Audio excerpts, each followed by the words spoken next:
Annyeonghaseyo. I'm Jalen Brack. I'm the production director for World of Warcraft. My name is Lee Sparks. I am the game producer for the design team on World of Warcraft.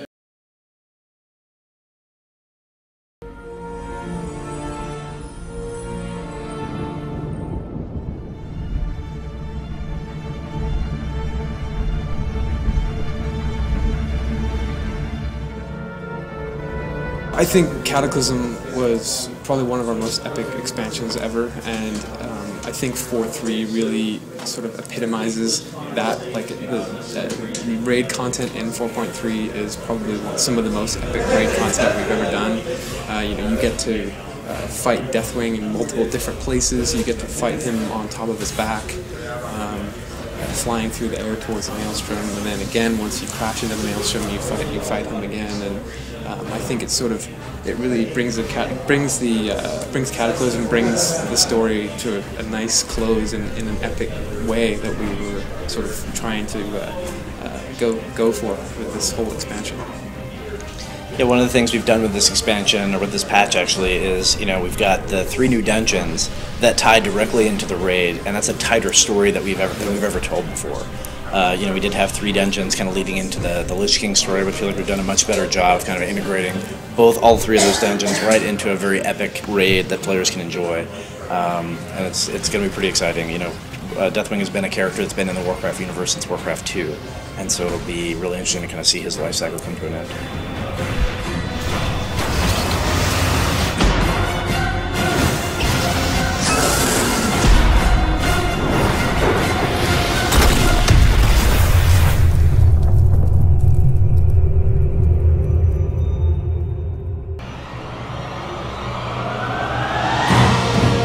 There's a lot of different pieces to that. There's super high-end top guilds that are just absolutely incredible, and they know how to play the game very, very well. And they're going to beat Deathwing very, very quickly, and that's okay, right? We don't design content to not be beat. We design it to be fun and for players to have a good time with it. And so there's really no value in kind of creating a raid that's just so hard and so difficult that no one can ever beat. For top guilds, they're going to beat it very quickly. Like I said, the point is for it to be fun. So we don't really think about how long is it going to take to beat, because we know players are going to beat it very quickly. That's okay. Top guilds will beat Deathwing in the very first week that it's out. I'm positive of that. I was going to say, with adding the raid finder to the game as well, we may even see a lot of players who aren't part of top guilds defeating Deathwing a lot quicker than in previous raids. So it would be interesting to see sort of how that affects the number of players that come in and speed. I don't fully know yet how quickly people are going to be able to get to that content, but that'll definitely open that up to a lot more players out there.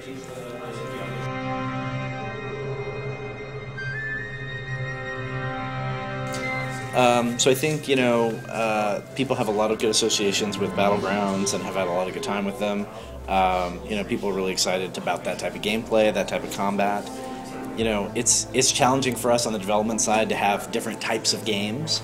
And something that's actually very true is the game is always changing and the balance is always changing. And so we spend a lot of time and a lot of energy always kind of making sure that everything's balanced at the very high level.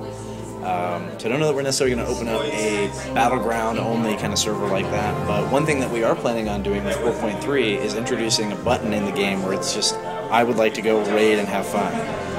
So very similar to how we have dungeons and Dungeon Finder, we're actually going to have Raid Finder, and that'll be a lower level difficulty of raiding tier for Deathwing, so you'll have kind of that Raid Finder difficulty, and then you'll have your normal difficulty and your heroic difficulty that you do right now that you're kind of used to with other raids. Which might interest players like that is the ability to stop getting experience at level 19, and the goal for that is that level 19 players can then go and all play with each other in Battlegrounds on the same playing field, and it's a lot easier to sort of get to that level and just stay at that level and play against each other at that level.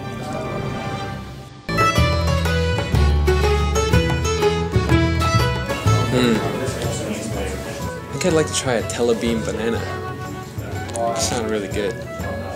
They might taste a little sweeter than regular bananas. I don't know if I would like Red Ridge Goulash, because it had like condor feathers and boar intestines in it. I don't think I'm going to try that. Kungaloosh. Sounds like a very good drink. Very effective. So we'll have different foods from time to time that come in from other cultures that we are excited about doing. Korean cuisine, very unique. Very much has its own flavor, its own kind of appeal. Bulgogi. Kimchi. Kimchi. Yes. Soju. Maybe we get soju in the game. We're big soju fans. Absolutely. Very big soju fans. You know, I think a lot of the people who help make those decisions have a lot of different kind of ways of going about it. But, you know, certainly for us, in general, the storyline is key and has to be really woven very tightly with the game features that we come up with. You know, we will start sometimes from a systems point of view and say, what is it that we feel like the game needs? What is it we feel like the game is lacking? But primarily it's about what is the story that we want to tell, what is kind of the environment that we actually want to have that we can get excited about as developers and we think players are going to get excited about. And then we'll fill in the systems kind of after that.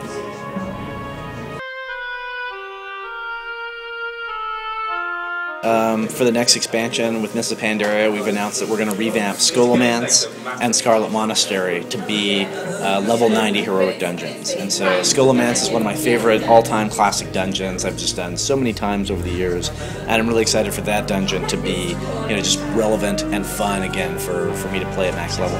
And then Scarlet Monastery as well, you know, a lot of players spend a lot of time leveling up in Scarlet Monastery. It has a really neat story that every player is familiar with, and so having that be a level 90 heroic dungeon is really cool.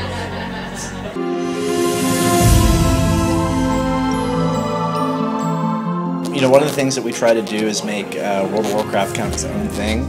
You know, we certainly have taken elements from other cultures and kind of integrated them in, but we don't really think about, you know, taking necessarily specifically Korean type things from Korea and kind of how do we put that in the game. We don't think about that with any culture. You know, certainly with Mists of Pandaria, it was certainly influenced by some of the stuff from China, and panda being kind of one of the symbols of the Chinese culture, but we're definitely making it our own. We're definitely making it Warcraft style.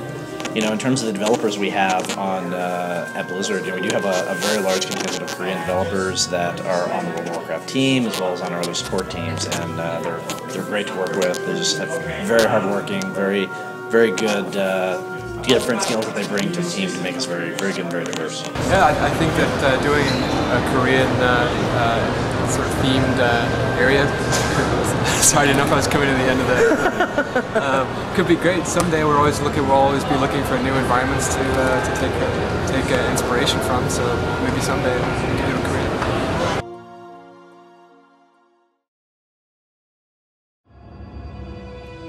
하지만 곧 새로운 세상이 열리리라.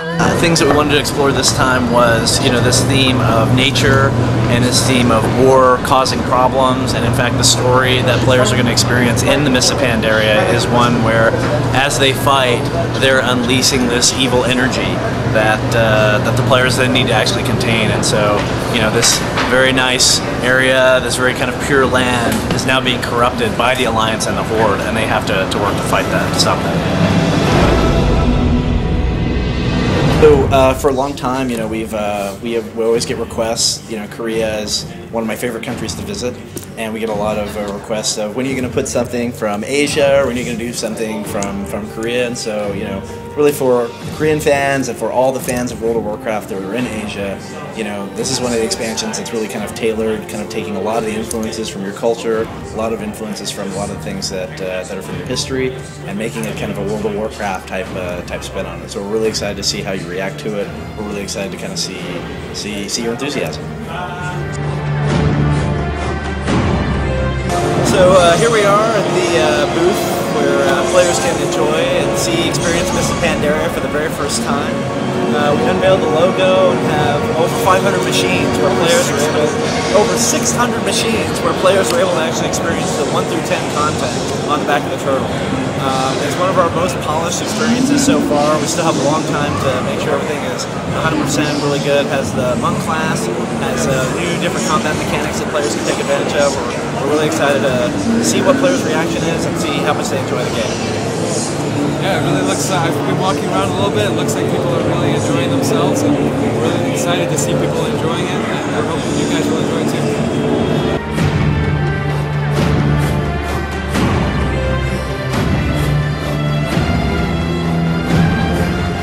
I'm really excited about challenge mode dungeons. A lot of players may remember the 45-minute Baron run that we did in the original game, and also the bear run in Zuluman. And we're really trying to bring that level of fun back into the game, where you go into a dungeon and you have a set time limit to get through the dungeon, and depending on how quickly you complete the dungeon and how fast you get through to the end goal, you will get a gold, silver, or bronze medal, and then you'll be able to see like how quickly you were able to defeat the dungeon compared to your friends and other people on your guild. And the best part of that system is the fact that everyone competing for that there will be at the same level. So everyone's gear will be normalized down to be the same. And so regardless of if you are trying to defeat that dungeon on day one of when you first hit level 90, or if you're trying to do it 3 months down the line when you have raiding gear, it'll be the same difficulty for everyone. So having that level of competition in the game is something I don't think we've had before, and it'll be really fun. I'm really excited about the PvE scenarios. So the idea behind PvE scenarios is that you're able to kind of queue up just exactly the same like you do for a dungeon, and just have really fun, engaging group content. So we have a lot of different just kind of group quest type content ideas that are going to roll right into the scenario idea, where you can get different valor points and different ways to improve your character, but it's just a very scripted, very sequential way for you to just instantly start having fun. And we'll do all the work of getting a group together if you want, or you can form a group yourself and then queue up for one of the PvE scenarios. So that's super exciting. I'm also really excited about the idea of having account-wide achievements. Something that's something we've really wanted to have for a really long time, where the achievements I have on one character match with the achievements I have on another character, and so it really doesn't penalize. It feels really penalizing right now if you have a lot of different alts and you have a lot of different things that you've done. So really excited to have all the achievements kind of one central place. One thing that we've actually been talking about recently at the office is things that Korean players really enjoy, things that they enjoy in games, and things that make them want to play games, and trying to find some of those things and build them into World of Warcraft is something that we're always interested in doing. So if you have any feedback for us, anything you want to see in World of Warcraft, feel free to let us know.